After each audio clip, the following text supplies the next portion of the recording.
In the name of the Father, and of the Son, and of the Holy Spirit. Amen. Loving Heavenly Father, we thank you and praise you for another wonderful day you have given us. Lord, we are once again as one family in the school of the Holy Spirit to study more about you, to know you more, to know how important you are, Holy Spirit, in our life. At this very moment, Spirit of God, we are going to learn about you. Give us understanding of this word. Help us to understand more about your role in our life, so that as we study the word, as we understand the word, we can truly apply this word in our life. Spirit of God, at this very moment, enlighten our hearts, our minds, enlighten my lips, my entire being, nothing of me, everything of you. And let every word that comes from my lips be the anointed lips, that anointed word that comes from you, so that we all can be enlightened to know you more and to live the Christian life that Jesus promised us. We thank you and praise you, Father, for all this. In the glorious name of Jesus, amen. So, brothers and sisters, today our topic is on the Holy Spirit. And you know, most of the time in the church, we know about Jesus. We always focus on Jesus. We always pray to the Father. Even whenever we make a prayer, we always make a prayer to the Father, and we end it by saying, in the name of Jesus, amen. And we always don't keep the Holy Spirit. Although we know the Holy Spirit is there, we have really not understood how important the Holy Spirit is to us in order for us to live an authentic Christian life. So, brothers and sisters, the Holy Spirit is no other than God Himself. When we all know that that God is the Holy Trinity, the Father, the Son, and the Holy Spirit, and each one has a very specific role. For example, when Jesus came onto this earth, He needed the Holy Spirit in order to carry out His ministry. When the Heavenly Father would want the prophets to utter His words, He would send the Holy Spirit in order to do that particular assignment, and then the Holy Spirit would go away in the Old Covenant. But we, brothers and sisters, are so blessed because we live in the era of the Holy Spirit. The Holy Spirit resides inside of us the day we receive the new birth. The day we are born anew, just like Jesus said, unless you are born anew, you have received the new birth, you cannot enter the kingdom of heaven.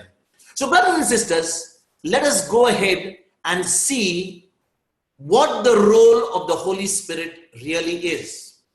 You know, when Jesus, before ascending into heaven, He told His disciples, He says, do not leave Jerusalem, but wait until the Holy Spirit comes upon you. He gave them a very specific assignment. He gave them a very specific instruction.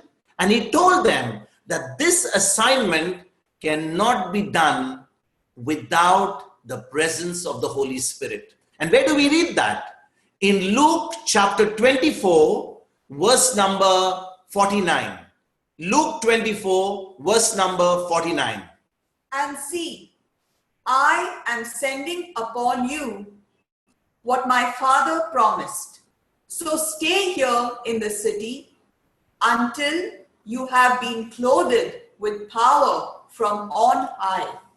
Remain there until you are clothed with power from on high. And these are the instructions of Jesus just before He ascended into heaven. And you know, brothers and sisters, Jesus told His disciples not to go anywhere or say anything until the Holy Spirit came. And brothers and sisters, if we read it in the Acts of the Apostles, in Acts chapter 1, verses 4 to 5, we read about how the Holy Spirit was very important, how Jesus gave his instruction to the disciples about the coming of the Holy Spirit. Let us read that. Acts chapter 1, verses 4 to 5. While staying with them, he ordered them not to leave Jerusalem, but to wait there for the promise of the Father. This, he said, is what you have heard from me. For John baptized with water, but you will be baptized with the Holy Spirit not many days from now. So, brothers and sisters, the resurrection of Jesus was one of the greatest things that happened in the whole history of the human race. The resurrection of Jesus was the one which the disciples were to go and tell the whole world. They were given instructions to tell everyone what Jesus had done on the cross, how he had risen again, how he ascended to the Father, and how through the Holy Spirit, the disciples would be witnesses to the ends of the earth. So Jesus gave them very clear instructions. He said that when the Holy Spirit comes, they will be empowered to live the authentic Christian life. So, brothers and sisters, it only goes to show us that without the Holy Spirit, it is not difficult, but it is impossible for us to live an authentic Christian life. And without the Holy Spirit, we should not do anything or not even attempt to live the Christian life, because if we live the Christian life without the Holy Spirit, we will only be religious, but we will not have intimacy with God. We will not have intimacy with Christ. We will not have intimacy with the Holy Spirit. And in order for us to have that intimacy, to have that relationship, because Jesus came on this earth to restore the relationship between man and God, that relationship which was broken in the Garden of Eden. And so he had to deal with sin. He had to deal with that sin of Adam, which he carried on the cross for us. But after he carried that sin, he wanted us to have a relationship which Adam lost in the Garden of Eden. And you know, brothers and sisters, it is the Holy Spirit that enables us to have that relationship with God. It is the Holy Spirit that enables us to have that intimacy with God. Now, Jesus did not start his public ministry until the Holy Spirit came. Until Jesus was 30 years old, Jesus did not preach a single place.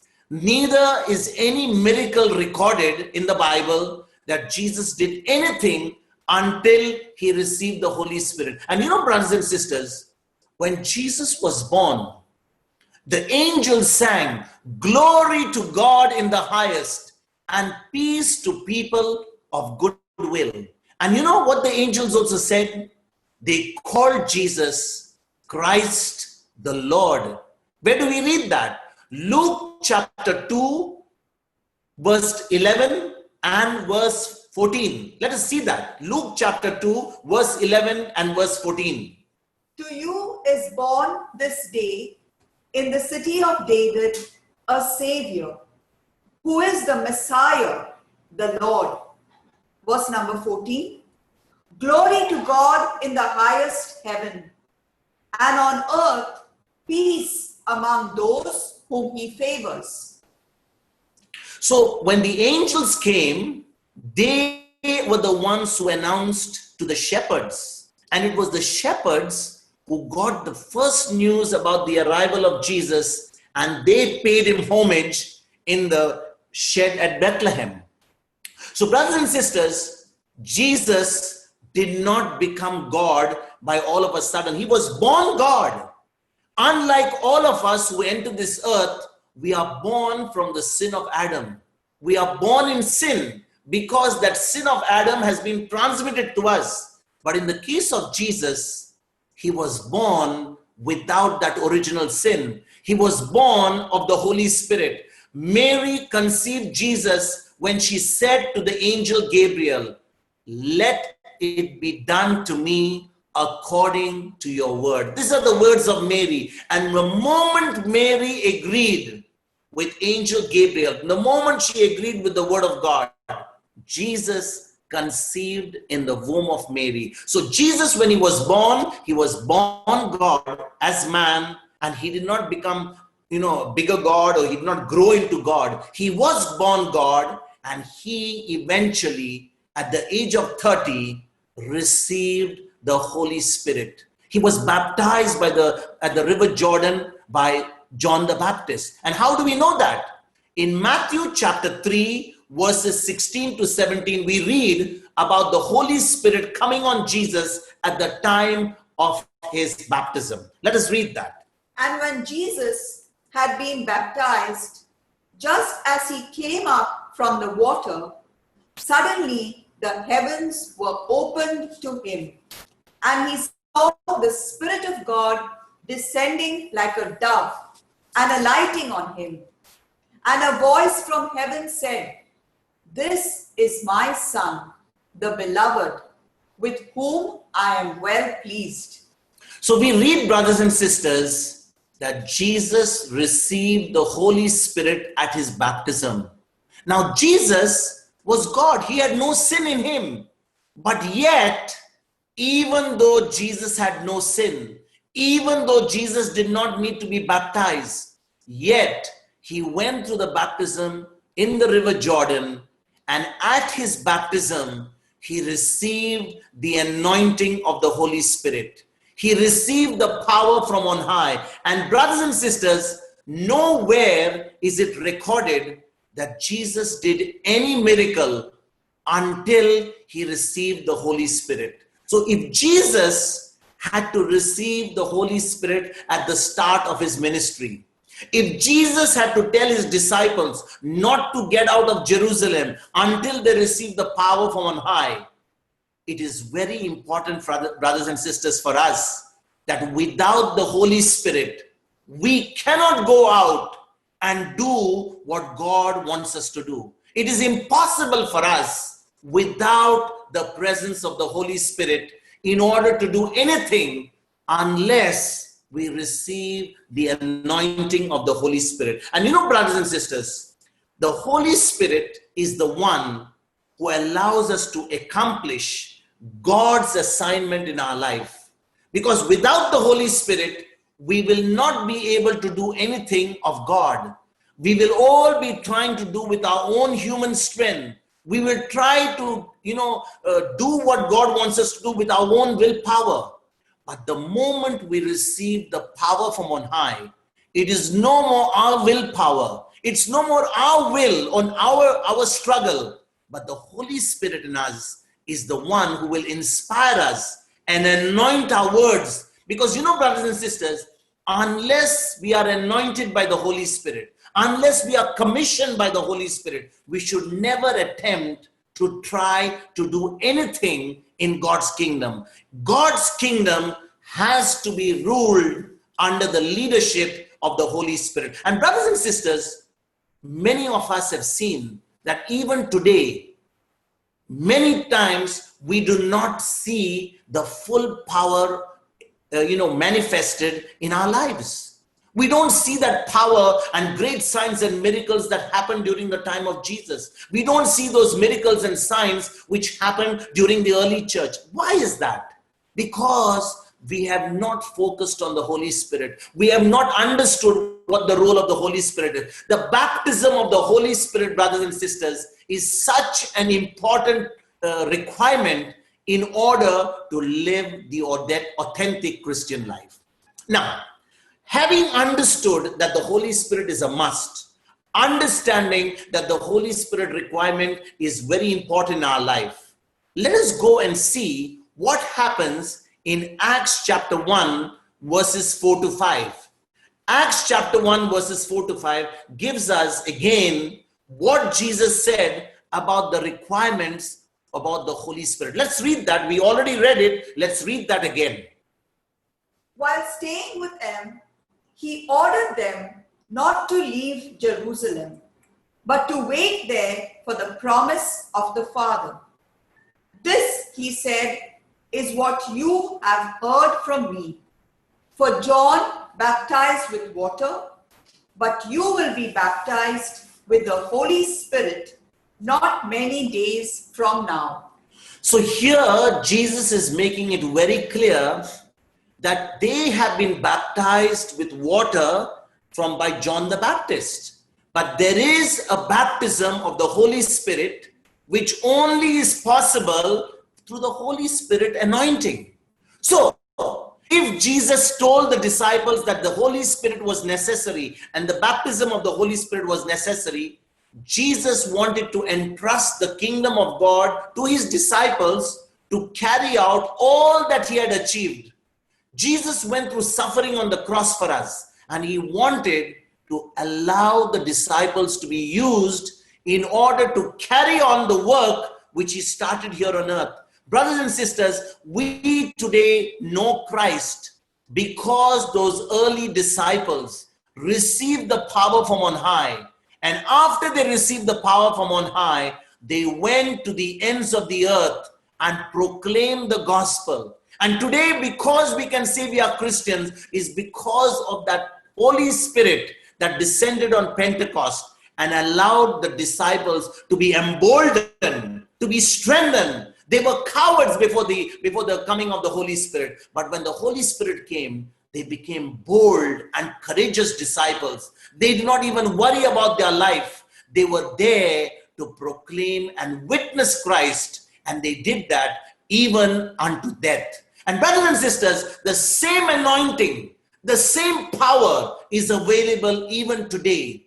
But we need to understand how we have to appropriate that power, how we need to apply that power, and how we need to live the victorious life that Jesus won for us. Let us go further to Acts chapter 1, verse number 8. But you will receive power when the Holy Spirit has come upon you, and you will be my witnesses in Jerusalem, in all Judea and Samaria, and to the ends of the earth. So Jesus is saying to the disciples that when the Holy Spirit comes, they will receive power and they will be his witnesses in Jerusalem, in Samaria, and to the ends of the earth. When we understand that Jesus has given very specific instructions to his disciples, he told them not to leave Jerusalem until power came. Now, what Jesus promised his disciples was finally fulfilled in Acts chapter 2, verse number 4. Let us read that and see how the disciples received the promised Holy Spirit. All of them were filled with the Holy Spirit and began to speak in other languages as the Spirit gave them ability. So when the Holy Spirit came upon the disciples, they were filled with power. They received the anointing of the Holy Spirit and they began to speak in tongues. They began to utter words which was praying in the Spirit. And brothers and sisters, this is what is called as the baptism of the Holy Spirit. So baptism of the Holy Spirit is nothing but they receiving the power from on high, that word which Jesus promised them before he went up to heaven, before he ascended into heaven, he promised them that they would receive power from on high. And in Acts chapter 2 verse 4, that promise was fulfilled. Now, before we go any further, let us go a little bit back and see when Jesus started his ministry in John chapter 3 verse 3. There was a Pharisee by the name of Nicodemus. And you know Nicodemus, brothers and sisters, his heart was good. He had seen the anointing on Jesus. He had seen Jesus performing all those miracles. He had seen those signs and wonders, and he was attracted to Jesus, although he was a Pharisee. And when he meets Jesus, Jesus tells him that unless he is born again, unless he is born of the Spirit, he cannot enter the kingdom of heaven. Let us read John chapter 3, verse number 3. Jesus answered him, Very truly, I tell you, no one can see the kingdom of God without being born from above. So Jesus said, no one can see the kingdom of God unless he is born from above. And we know, brothers and sisters, in order to be born from above, we must receive Christ. We must believe in the sacrifice of Jesus. We must believe that he went to the cross, paid for our sins, rose again on the third day, ascended into heaven, and is seated at the right hand of the Father. And because of what Jesus has done for you and me, we now inherit the kingdom of God. We become sons and daughters of the Heavenly Father. We become children of God after we believe in Jesus. And that is exactly what John chapter 1 verse 12 says. We become the children of God when we believe in the sacrifice of Jesus, when we believe in what Jesus did for us on the cross. And so, brothers and sisters, again we go forward. After Jesus died and rose again, he appeared to his 11 disciples, because Judas had died by then. He had already hung himself. And so, on the first day, when Jesus appeared to his disciples under closed doors, there were only 10 of them, because Thomas was not with them. And on that particular day, when the disciples saw Jesus, the resurrected Lord, that is the day they confessed him. They believed in the resurrection. They saw him face to face, and they were made new. They were made brand new. They were born anew. But Thomas was not with them. So a week later, Jesus appears to the 11 disciples, where Thomas is also there. And that's the time Thomas makes the declaration. He says, "My Lord and my God." That's the time, for the first time, Thomas acknowledges Jesus as his Lord and his God. And that's the time Thomas also is made brand new. His spirit is made brand new. He's born again. But listen to this, brothers and sisters. Although they are born anew, although their spirit has become the same as Christ because Jesus has died and risen again, they are still told by Jesus not to leave Jerusalem. And Jesus ascends to the Father, and then 50 days after he died, he sends the Holy Spirit on the day of Pentecost. And so, brothers and sisters, from this particular thing or this information, we can come to know that being born anew and receiving the Holy Spirit are two separate events. They are two separate things. They can't be put together.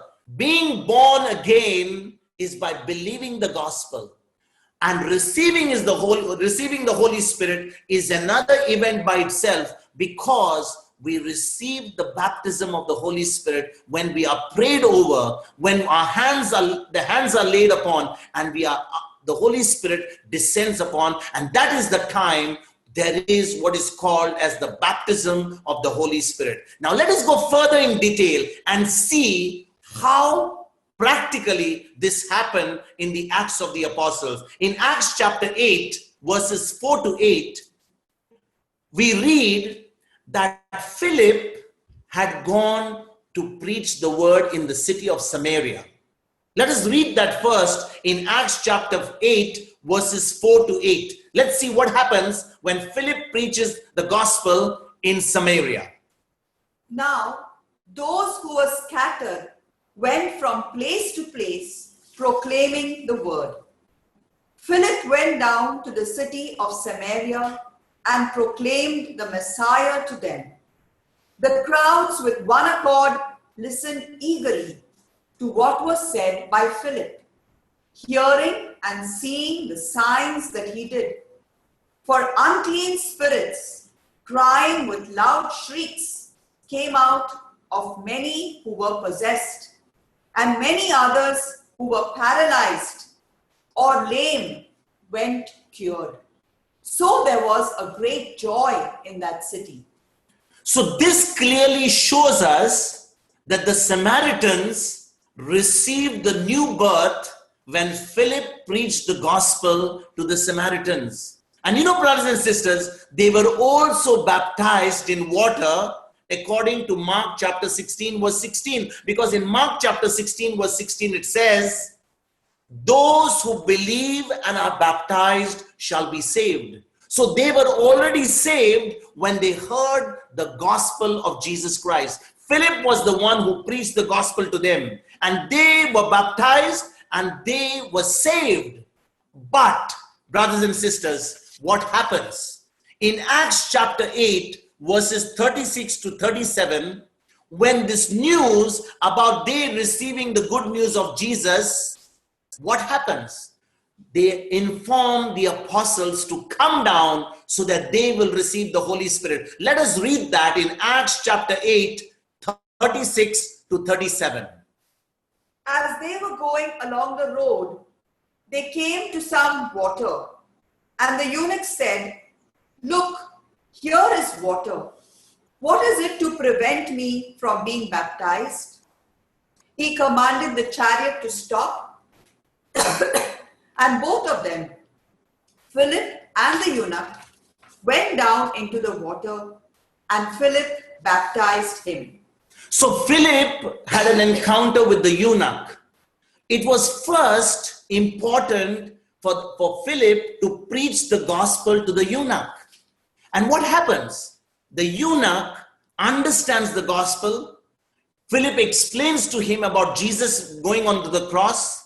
And then, as an act of faith, the eunuch allows Philip to baptize him in the water. And you know, brothers and sisters, when Philip baptized the eunuch in the water, it was through the laying of hands, and he allowed him to receive the anointing of the Holy Spirit. So, brothers and sisters, when we understand that the disciples received the new birth when they were with Jesus, but they received the baptism of the Holy Spirit on the day of Pentecost, it is very important for us to understand even today that the baptism of the Holy Spirit is one of the very key things that we need to have and understand in order to live the authentic Christian life.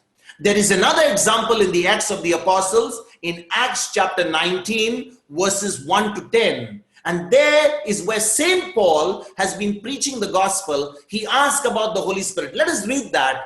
Acts chapter 19, verses 1 to 10. While Apollos was in Corinth, Paul passed through the interior regions and came to Ephesus, where he found some disciples. He said to them, "Did you receive the Holy Spirit when you became believers?" They replied, "No, we have not even heard that there is a Holy Spirit." Then he said to them, "Into what then were you baptized?" They answered, "Into John's baptism." Paul said, "John baptized with the baptism of repentance, telling the people to believe in the one who was to come after him, that is, in Jesus." On hearing this, they were baptized in the name of the Lord Jesus. When Paul had laid his hands on them, the Holy Spirit came upon them, and they spoke in tongues and prophesied. Altogether, there were about 12 of them. He entered the synagogue and for 3 months spoke out boldly and argued persuasively about the kingdom of God. So, brothers and sisters, here in Acts chapter 19, when St. Paul comes to this place, he finds that there are believers of the Lord Jesus Christ. They are born anew. They have received the new birth. They have been baptized in water, but they do not even know about the Holy Spirit. They are unaware that they have got power available for them in order to live the authentic Christian life. So what Paul does, he asks them, "Did you receive the Holy Spirit when you were baptized?" Did you receive the Holy Spirit when you became believers? And they began to ask the question to Paul. We don't even know about the Holy Spirit. We don't even know that there is a Holy Spirit. And what does Paul do? Because they are born anew, they have heard the good news of Jesus, he lays his hands upon them. And through the laying of hands, the Holy Spirit is now anointing, comes upon those disciples, about 10 of them, and they begin to speak in tongues. Brothers and sisters, the speaking in tongues is a manifestation that we have received the Holy Spirit. The manifestation of the Holy Spirit will be done when we speak in tongues, and speaking in tongues is part of the anointing of the Holy Spirit. So brothers and sisters, we need to have an encounter with the Holy Spirit only when we will be able to speak in tongues. Now, if we have so far not received the gift of tongues, or it's because we are either hindered because we have not understood things clearly, or probably we have been given a wrong teaching, or there has been some error which has given you that fear of looking and praying in tongues.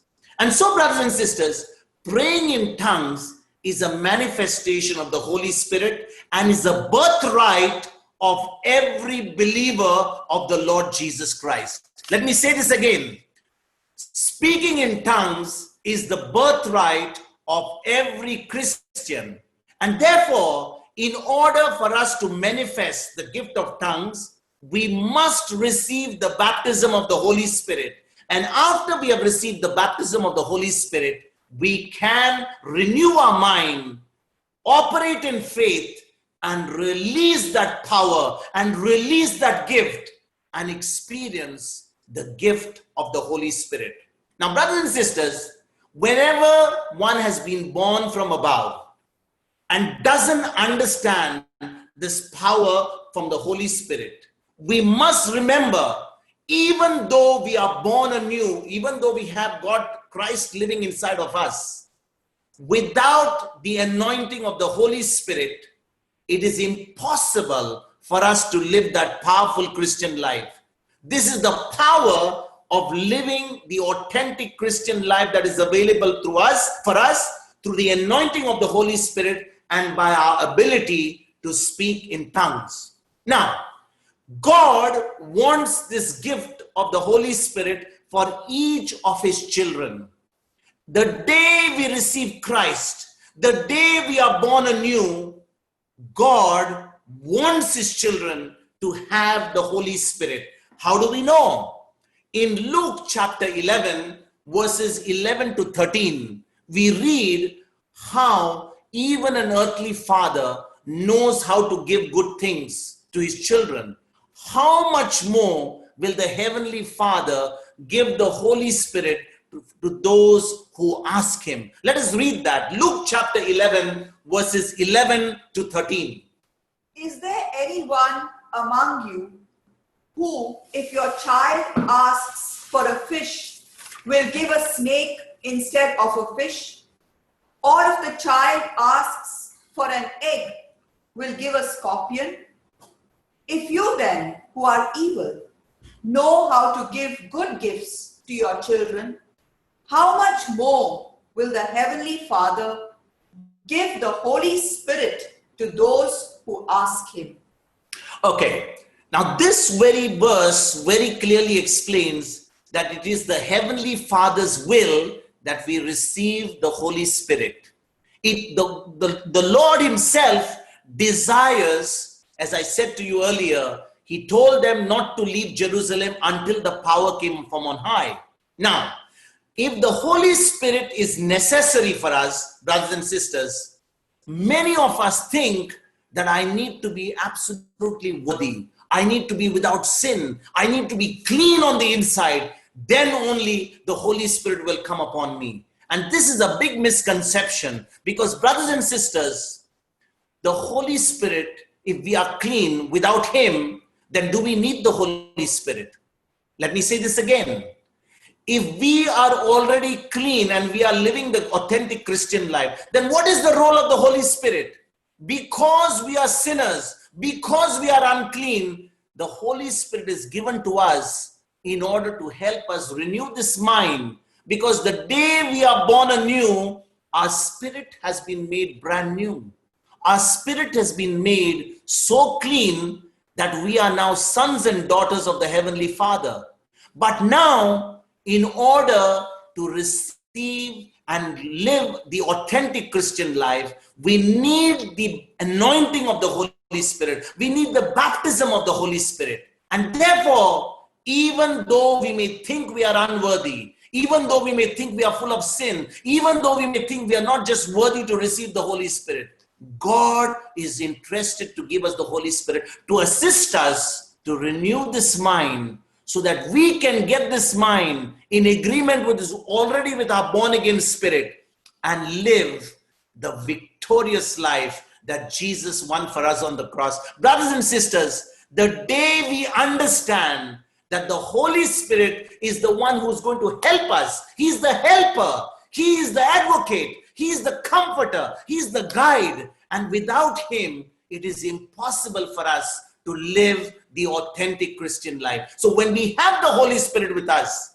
He will assist us in order to obey the word of God. He's like that homing device within us. He's the one who's whispering to us, go this way, go that way, stop, wait. He's the one who's directing us. And when we study the word, He is the one who's giving us understanding of the word and helping us to receive the victory that Jesus has won for us. Now, the Holy Spirit inspires us to speak in tongues. As I said to you earlier, the gift of the speaking in tongues is inspired by the Holy Spirit. Therefore, if we have to speak in tongues, we must operate by faith. Let us read what Acts chapter 2 verse 4 says. In Acts chapter 2 verse 4, what happens when the disciples receive the Holy Spirit? All of them were filled with the Holy Spirit and began to speak in other languages as the Spirit gave them ability. The Spirit gave the disciples the ability to speak in other languages or to speak in tongues. And you know, brothers and sisters, the gift of tongues does not happen automatically. Just like our salvation did not happen automatically. The word of God says in John 3:16, God so loved the world that He gave His only Son, so that all those who believe in Him may not perish, but may have eternal life. So there is a response from us, and the response is of believing in what Jesus did for us. So the day we believed in Jesus, we responded to the act of salvation which Jesus gave for us on the cross. Now we were saved.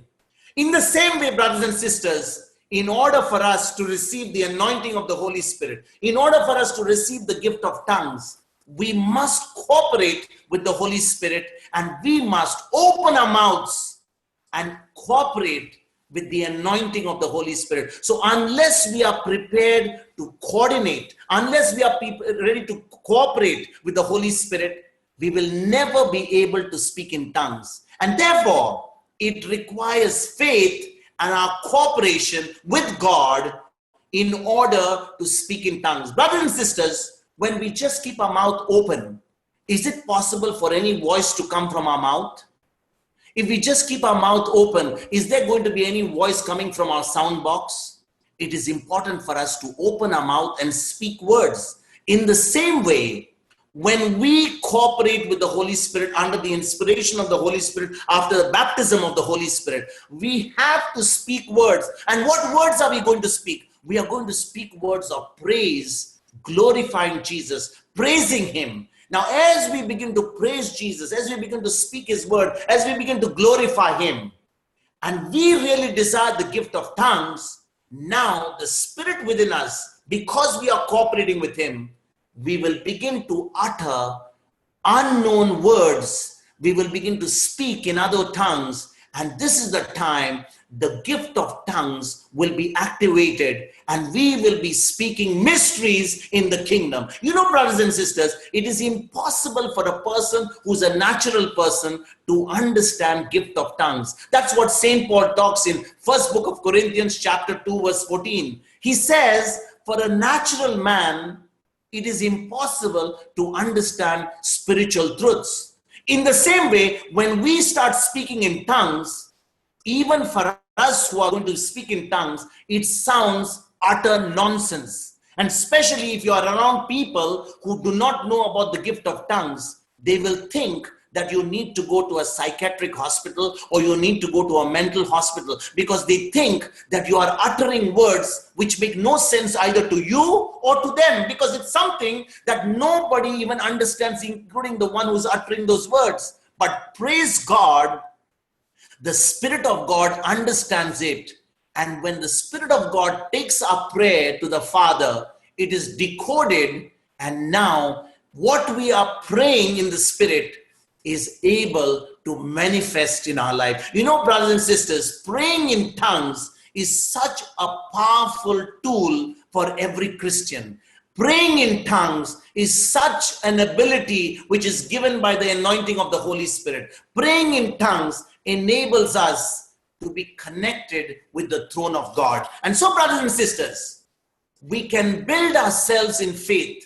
We can build ourselves in the Spirit by praying in tongues. And praying in tongues helps us to draw out the power and knowledge of the Holy Spirit which is inside of us. And we need 100%, all of us, to receive the gift of tongues. And therefore, praying in tongues is a very important requirement of every believer of the Lord Jesus Christ. In order to receive the power from on high, we need to understand that to develop the gift of tongues, it's not something that the Lord is going to give us, but the moment we receive Christ, the moment we receive the baptism of the Holy Spirit, the gift of tongues is already inside of us. And it is by faith that we will release this gift and we will begin to apply it in our day-to-day life and experience the victory that Jesus has won for us. Brothers and sisters, praying in tongues is praying to God directly. Praying in tongues is building yourself up in the Holy Spirit. Praying in tongues is helping each one of us to grow in our spiritual walk. And therefore, today, we only have dealt with the Holy Spirit. We have dealt with what is required from us in order to be baptized in the Holy Spirit. And that is receiving Christ, being born anew. And the moment we are baptized in the Holy Spirit, we receive the gift of tongues. And that is what we are going to speak on Sunday. When we come back on Sunday, we will be talking about how to receive the gift of tongues. We are going to be praying. I'll speak to you on the gift of tongues, and then we all will be receiving that gift, which is our birthright. Let us pray. Heavenly Father, we thank you and praise you for giving us the understanding how to live the authentic Christian life. Father God, it is your will that your children truly receive the anointing of the Holy Spirit. It is your will that we truly operate under the anointing of the Holy Spirit, speaking in tongues, truly under the fire and the anointing of the Holy Spirit, so that we can live a powerful, a spirit-filled, and a very effective Christian life. Today, Holy Spirit, as you give us the understanding, as you keep us excited to receive the gift of tongues, especially for those of us who have not received that gift, help us to prepare ourselves by studying your word, by renewing our mind, by believing that this gift is something that you want each of us who believe in you and your Son Jesus to have. And as we prepare ourselves, help us to be excited to receive this gift of tongues and to apply it in our everyday life and receive the victory that Jesus has won for us. We thank you and praise you, Father, for all this. In Jesus' mighty name, Amen.